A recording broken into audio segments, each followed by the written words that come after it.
hello again, and welcome to ManchTalk. I'm Tammy Simmons. And I'm Carla Garrick. Thanks for tuning in again today. I should take up your mantra and just go to a campaign outfit. I go to put on this nice little jacket that I had, and I put it on, and there's a giant spot on it. I'm like, what the heck is that? I was so bummed, and then like last minute scramble, you're like, no, this doesn't work.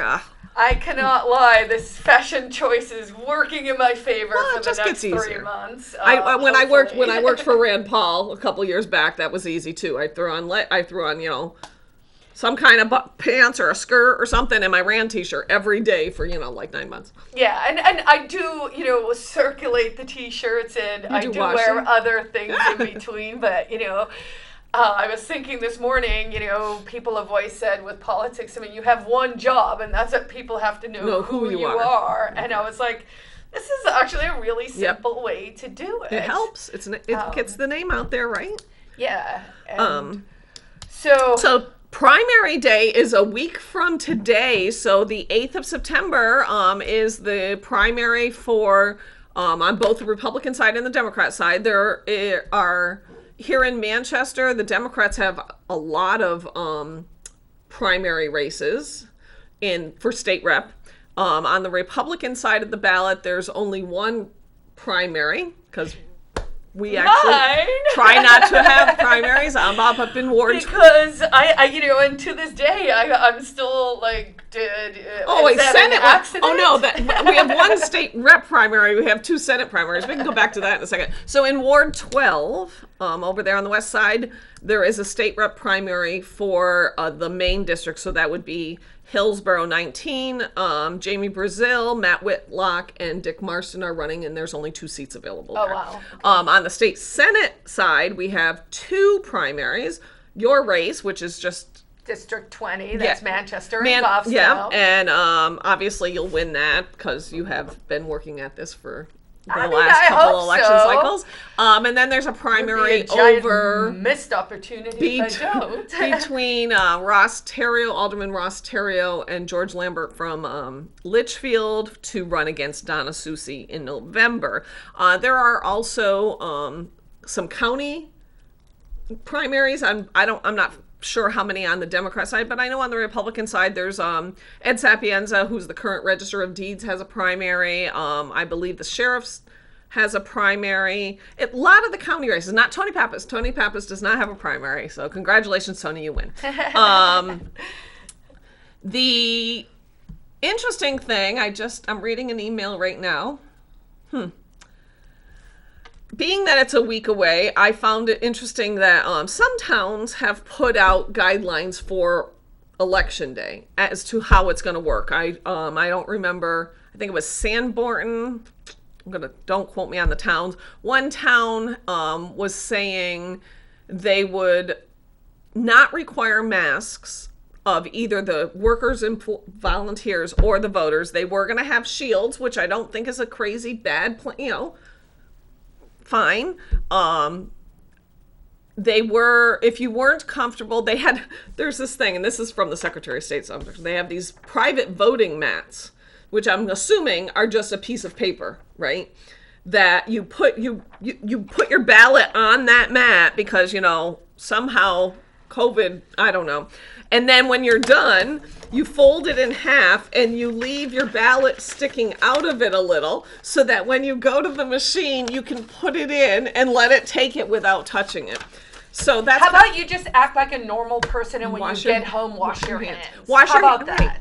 Like this insanity. Did you see that the CDC revised their numbers? Well, I'm going to say they put out a thing. I don't know that they revised their numbers, but it still is it was very telling. Can I finish my sentence? Yes. So for the folks back home, basically over the weekend, the CDC came out with some new numbers. So they took the number of deaths, let's say for rounding numbers, 160,000 in America. Yep. And of those 160,000 people, only 6% died of COVID. Exactly. The 94% other people died of comorbidities, which, if you've been following the show, include things like respiratory issues, diabetes, obesity, etc. So, and most of the people have been the elderly. And so I think, when we've been spending the past 3, 4, 5, 6 months telling you we think something else is happening because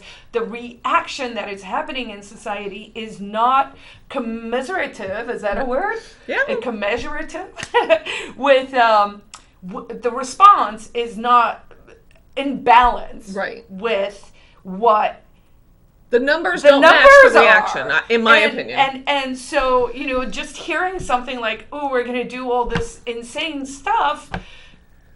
Oh, please stop. We have to have a rally tonight at City Hall. So tonight, being Tuesday, the aldermen are voting.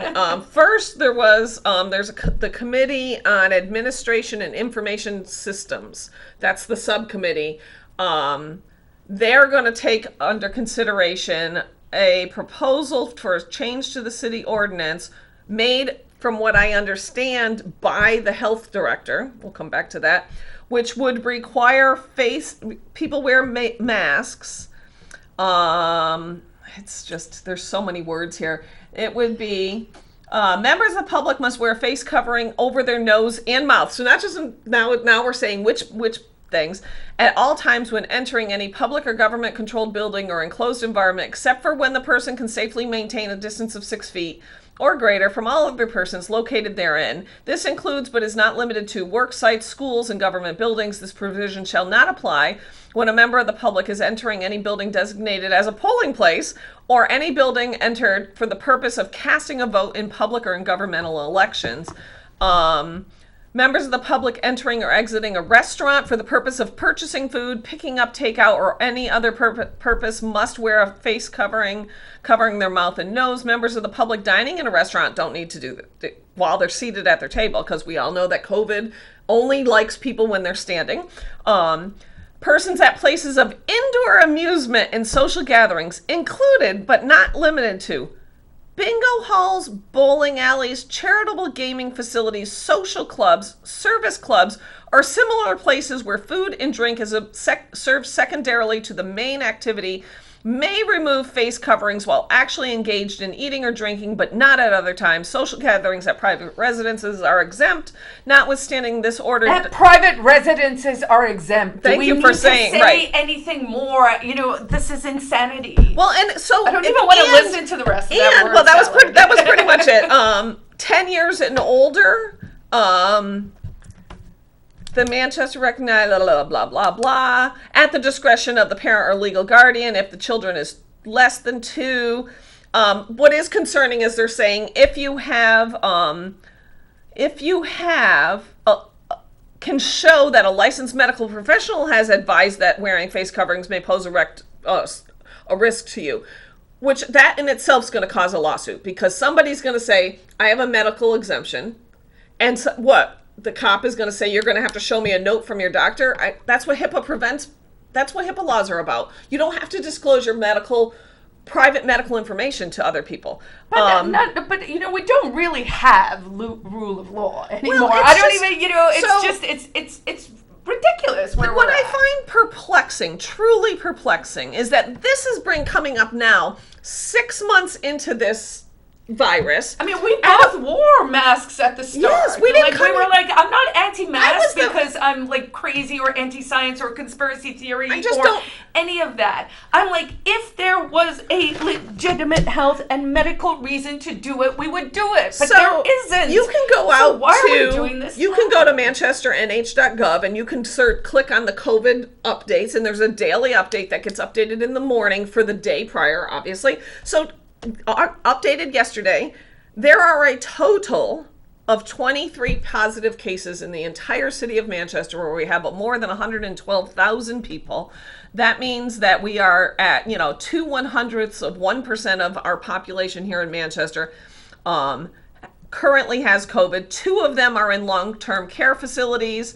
We haven't had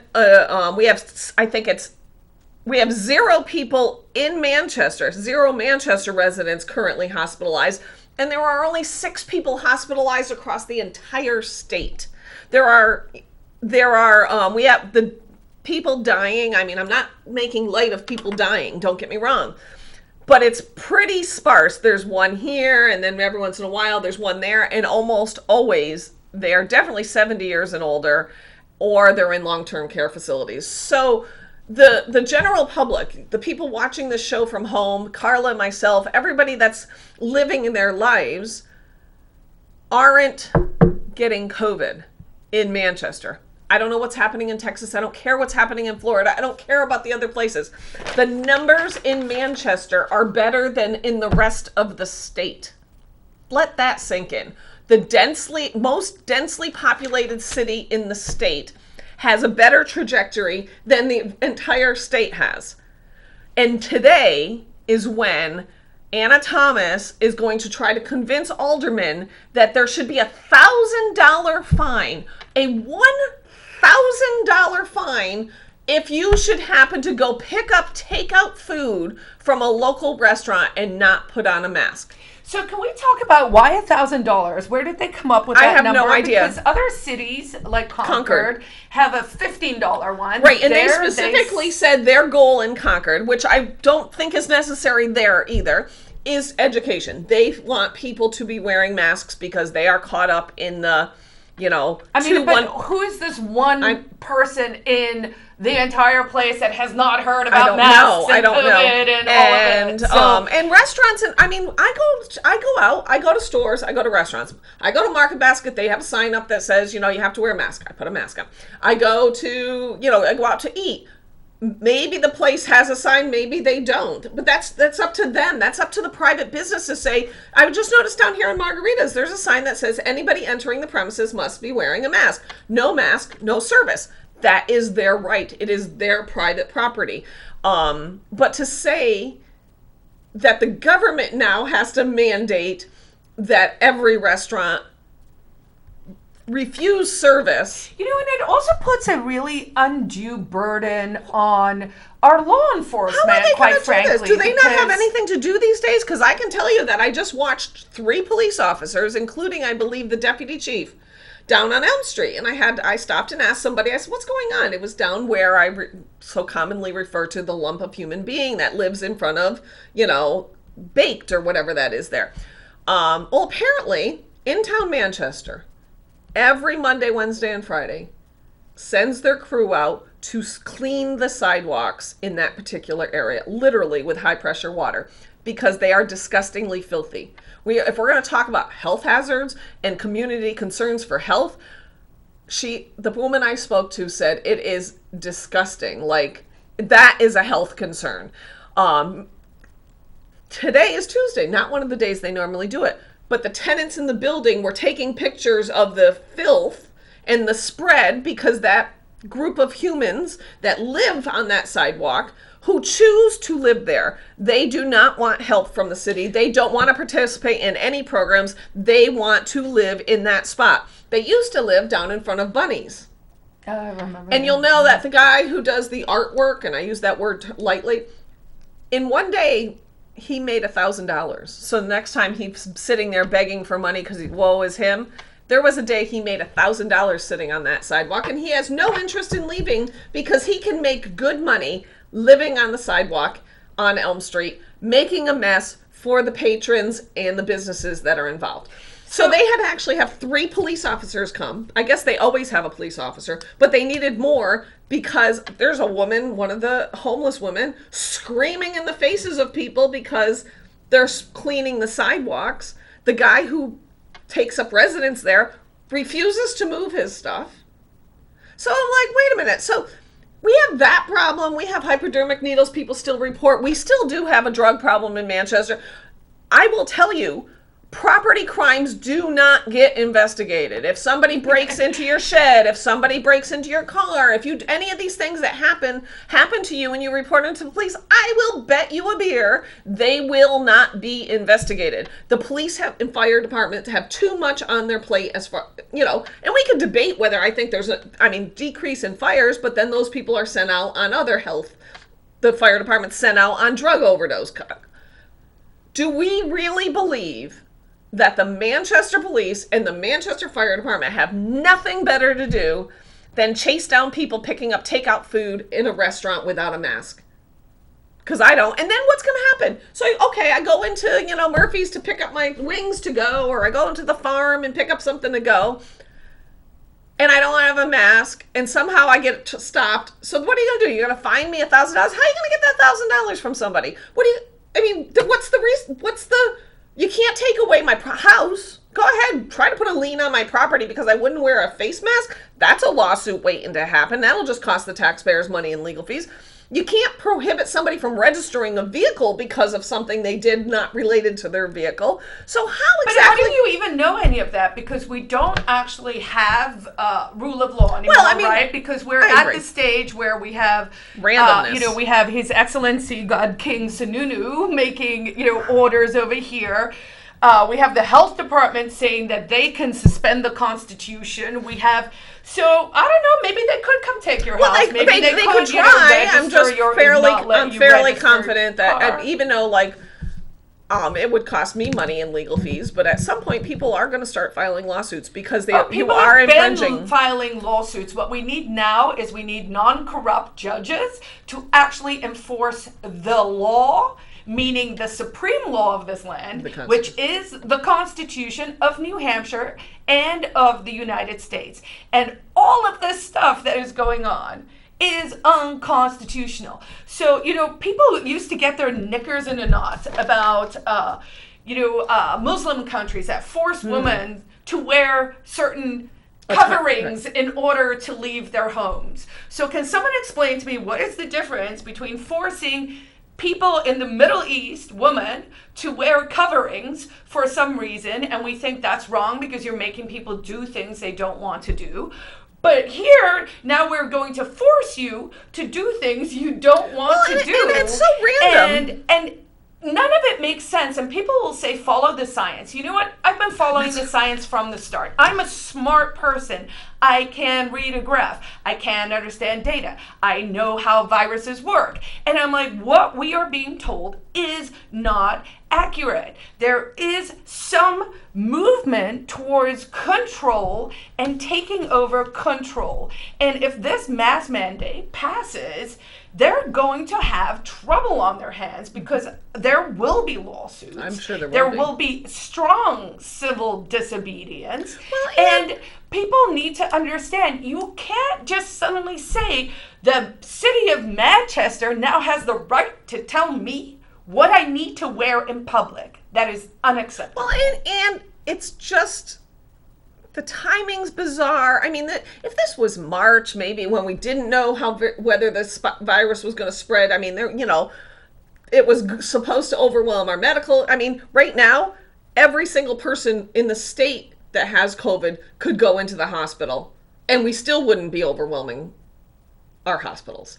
That's how few people have it. There was never any overwhelming of the hospitals in New Hampshire. No. There was never any need. In fact, lest we forget, we had to furlough hospital workers, doctors, and nurses because of all the people. I still don't know one person personally who's died of COVID, but I do personally know 3 people who have committed suicide. I know. I said that to somebody last week. I said, it is very concerning because I do look at the obituaries, because I get the Union Leader. You read it in real paper. I read it online, but I read the one that looks like the paper.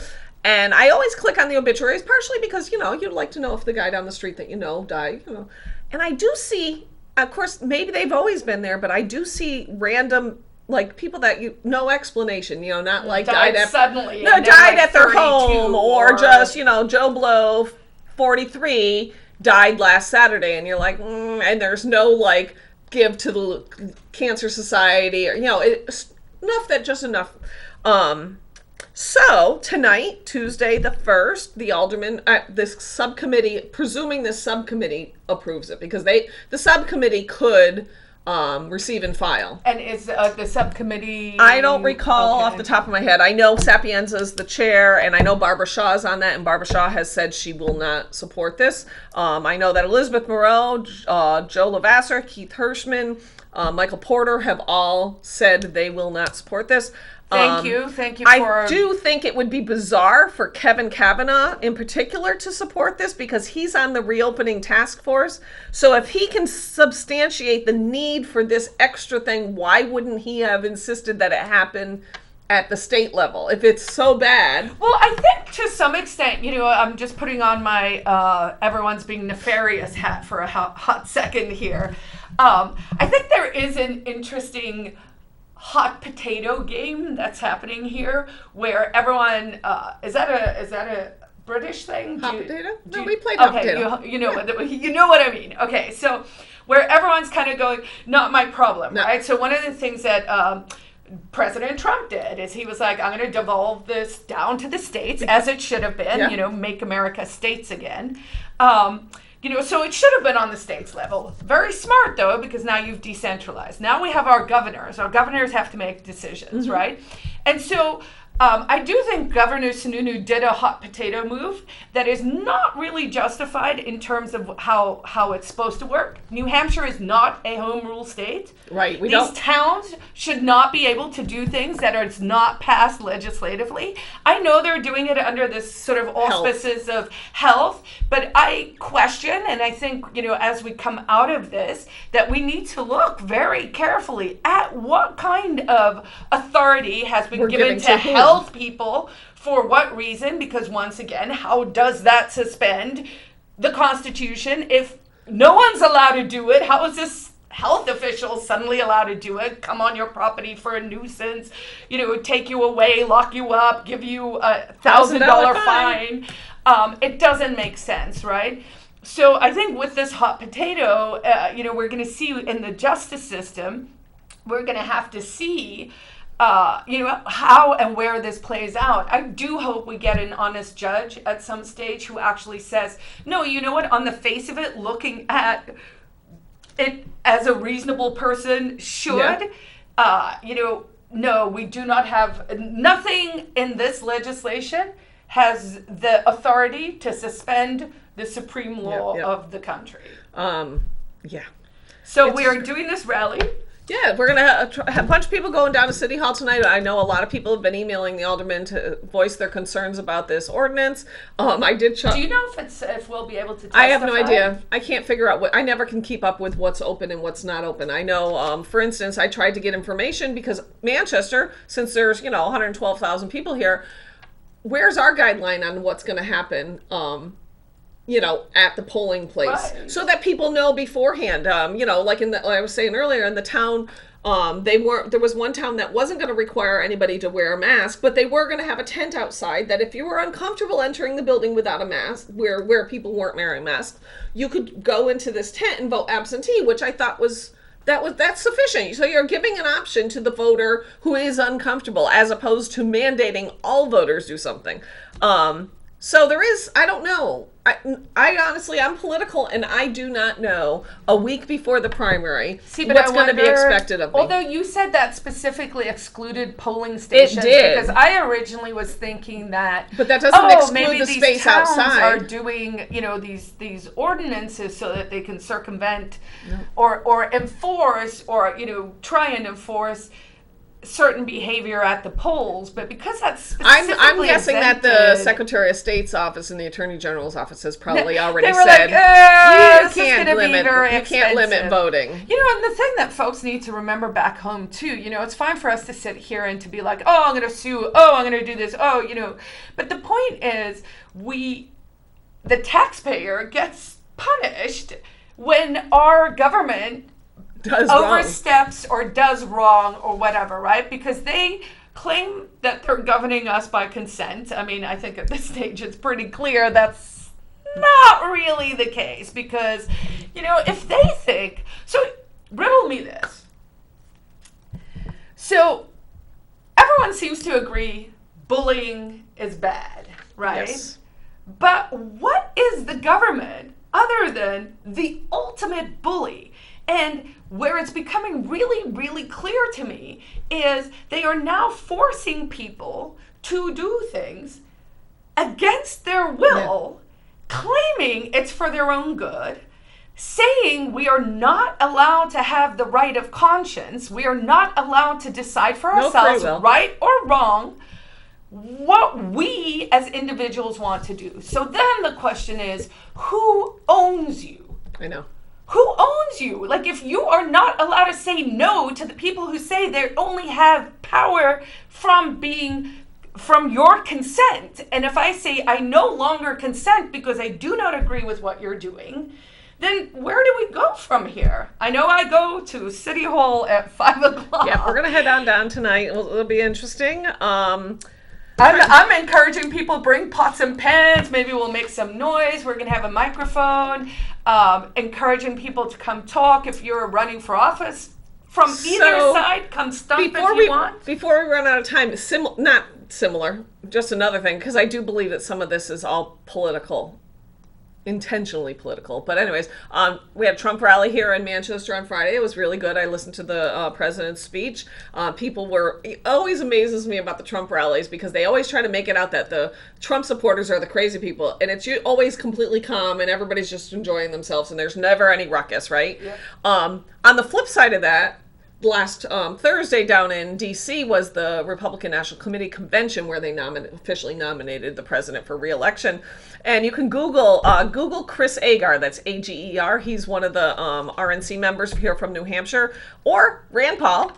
And look at the way the protesters treat these people. There is no way this is accidental. There is no way this is organic. This is an orchestrated attempt to sway the minds of people who are not paying attention to the details and not keeping their eye on the ball.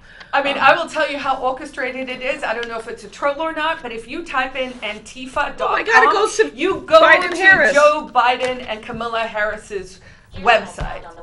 Oh. Google's listening to us. Woohoo!